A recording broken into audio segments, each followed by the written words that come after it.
ወደ ሁለተኛው ጥያቄያችን እንሄዳለን። ይሄንን ጥያቄ ለቢሾፕ ኢሳያስ ነው ማቀርበው። መጽሐፍ ቅዱስ ላይ ያው እንደምናየው አዲስ ኪዳን ላይ በተለይ ኢየሱስ ክርስቶስን ለመግለጽ ብዙ አገላለጾች ጥቅም ላይ ውለዋል። ቀደም ለምሳሌ ቄስ ኤልያስ ሰው የሆነ ክርስቶስ ተብሏል። ሌላ ደግሞ የተባለው ነገር ቃልም ስጋ ሆነ ነው የተባለው። ቃልም ስጋ ሆነ የሚለውን ነገር ከመጽሐፍ ቅዱስ አኳያ እንዴት ነው ምን ተረጉሙ? እንዴት ነው የምናየው? እሺ፣ አመሰግናለሁ ወንድም ወሰኔ። ይሄ ቃልም ስጋ ሆነ የሚለው የመጽሐፍ ቅዱስ ቃል ሰው የሆነ ክርስቶስ ኢየሱስ ለሚለው ሰው ለሚለው ያ ሰው ምንጩ ከየት ነው? ከየት ነው ሰው የሆነው? ከምንድን ነው ሰው የሆነው ለሚለው መልስ ሰጪ የሚሆን ነው። ቃልም ስጋ ሆነ ለሚለው መጽሐፍ ቅዱስ ያስቀመጠው እውነት አለ። ሰዎች ደግሞ የሚሉት አለ። ሰዎች የሚሉት በጣም ብዙና ሰፊ ነው። በዚህ ማብራሪያ ብዙ ዝርዝር ውስጥ የሰዎችን ለመናገር መግባት አያስፈልገኝም። በተወሰነ ደረጃ ጠቀስ ጠቀስ አደርገዋለሁ።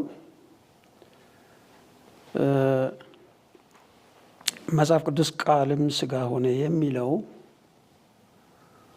ቃል በድንግል ማርያም ማፀን አድሮ ሰው ሆነ ነው። ትክክለኛው መጽሐፍ ቅዱሳዊው መረዳት ከሌሎች መጽሐፍ ቅዱስ ውስጥ ካሉት ይህንን ከሚገልጹ ክፍሎች ጋር አስተያይቶ ሊሰጠው የሚችለው ትክክለኛው መረዳት ቃል በድንግል ማርያም ማፀን ሰው ሆነ፣ ስጋ ሆነ፣ ሰውነት ሆነ የሚል ነው። ይህንን ማንም መጽሐፍ ቅዱስን በቅንነት የሚያጠና ይሄኛውን ቃልም ስጋ ሆነ የሚለውን በሌሎች ቦታዎች ካሉት ይህንን ከሚገልጹ ክፍሎች ጋር አነጻጽሮ ቢረዳው የሚያከራክር አይደለም። ሰዎች ደግሞ የሚሉት ቃል ስጋ ሆነ የሚለውን የሚሉት ከዘላለም የነበረ አካላዊ ቃል የፍጥረታዊ ሰውን ስጋና ደም ማለትም የማርያምን ስጋና ደም ወይም ነፍስ ወስዶ በሌላው አባባል ነስቶ ሰው ሆነ የሚል ነው። ይሄ የሰዎች አባባል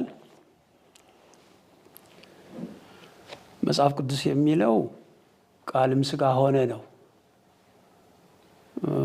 በሚያጠያይቅ በሚያከራክር አገላለጽ አይደለም። ሰዎች ግን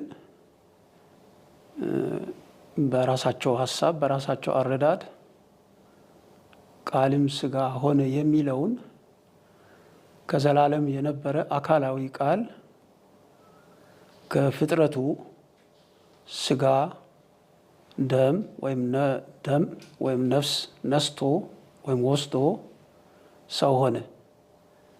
ከድንግል ማርያም ከስጋዋ ወስዶ ከነፍሷ ወስዶ ሰው ሆነ የሚል ነው ሊተረጉሙት የሞከሩት። ይሄ የሰዎች ሀሳብ በአንድ በኩል ከሁለት አካላት ማለትም ከመንፈሳዊውና ከመለኮታዊውና ከፍጥረታዊው ከአዳማዊው የተወሰዱ ሁለቱ ወደ አንድነት ወደ ውህደት መጥተዋል ለማለት ነው የሚሉ አሉ። በሌላ በኩል ደግሞ እነዚህ ሁለቱ አካላት መለኮታዊውና ፍጥረታዊው ሁለቱ በየራሳቸው ሳይዋህዱ ፍጹም አምላክና ፍጹም ሰው ሆኑ የሚል ሐሳብ ሆኖባቸዋል።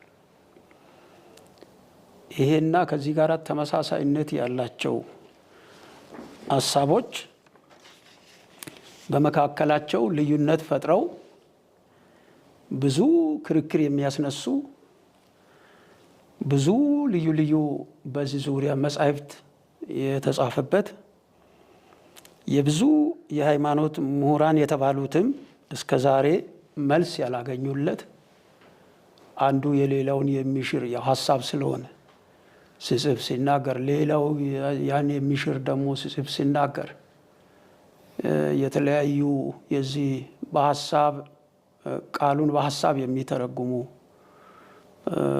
ተርጓሚዎች የሚፈላሰፉ ሲጽፉ ሲከራከሩ ሲነጋገሩ ሰውን ሲያከራክሩ ሲያነጋግሩ ምንም ምላሽ ሳያገኝ እየቀጠለ ያለ ሆኗል። መጽሐፍ ቅዱስ ስለ ክርስቶስ ሰውነት ይሄ ሰው የሆነ ክርስቶስ መካከለኛው ላለው ሰውነት መጽሐፍ ቅዱስ ምንጩን በግልጽ ነው የሚያስቀምጠው። ምንጩ በዮሐንስ ወንጌል ምዕራፍ 1 ከቁጥር 1 እስከ 3 ባለው ክፍል በመጀመሪያው ቃል ነበረ፣ ቃልም በእግዚአብሔር ዘንድ ነበረ፣ ቃልም እግዚአብሔር ነበረ፣ ሁሉ በእርሱ ሆነ እያለ ይመጣና ዮሐንስ ወንጌል ምዕራፍ 1 ቁጥር 14 ላይ ሲደርስ ቃልም ሥጋ ሆነ ይላል። አንዳንድ የመጽሐፍ ቅዱስ ቃላት ትርጉም ለመስጠት ሌላ የመጽሐፍ ቅዱስ ቃልን ፈልጎ አምጥቶ አንድ ላይ አስማምቶ መንፈሳዊውን ቃል ከመንፈሳዊው ቃል ጋር አስተያይቶ ትርጉም የሚሰጣቸው ይሆናሉ። ይሄኛው ቃልም ሥጋ ሆነ የሚለው ግን ግልጽ አማርኛ ነው። ሆነ ነው የሚለው። ቃልም ሥጋ ሆነ ነው የሚለው።